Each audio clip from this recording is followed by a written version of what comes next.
The future of Paul Pogba to be discussed with Shaka Hislop. Transfer window shuts before the Premier League season starts.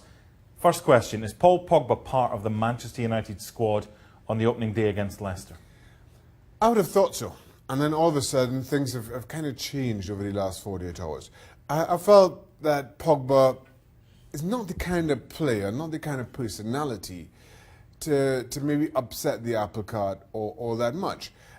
And then I thought his experience in the summer with France, winning the World Cup, and playing in that defensive role under Deschamps, meant he comes back to Old Trafford, willing to give it a go, despite the disappointments under Mourinho over the last season. And then you hear the rumours about Mino Raiola being in England, and more importantly, you kind of see Mourinho's response to Pogba winning the World Cup. Well, he's that kind of player. He can win the World Cup. He, over the course of a long season, I really wish he could figure things out and do the same for us. We aren't the ones who are preventing Paul Pogba from being his best. And you just feel that Pogba, coming off the high of the World Cup win, to hear his manager make those kinds of comments has to be a bit of a blow, an absolute body blow. And you think, listen, this isn't working out, you know, and maybe he initiates the move away.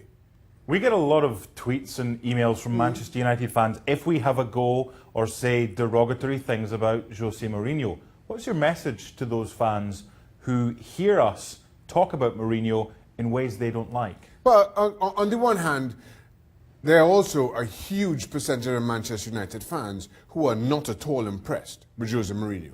And will say so. The ones we hear from make sure their voices are heard loud and clear. They support Jose Mourinho.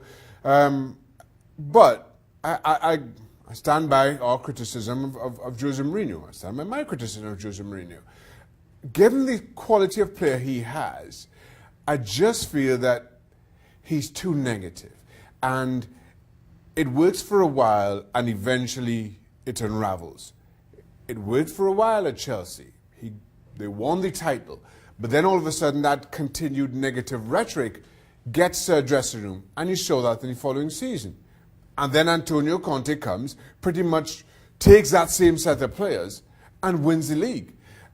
And my big concern with Manchester United is, as much as we've seen Manchester City establish themselves as the runaway best team in the league last season, you expect more of the same this time around. If you're Manchester United, if you're one of the players and you think, okay, we're not catching City, at this point, we're kind of falling behind even Liverpool, and our manager continues to be negative. Is this really the place for me? Is this what I signed up for? Is this what they sold me on? No. And how far back do you regress? Do you regress to a third place finish and at least you've got Champions League football to look forward to in 1920? Or do you regress as far back as you saw Chelsea do in their third season under Jose Mourinho in his second spell? Could certainly talk about United all day. There's plenty to talk about.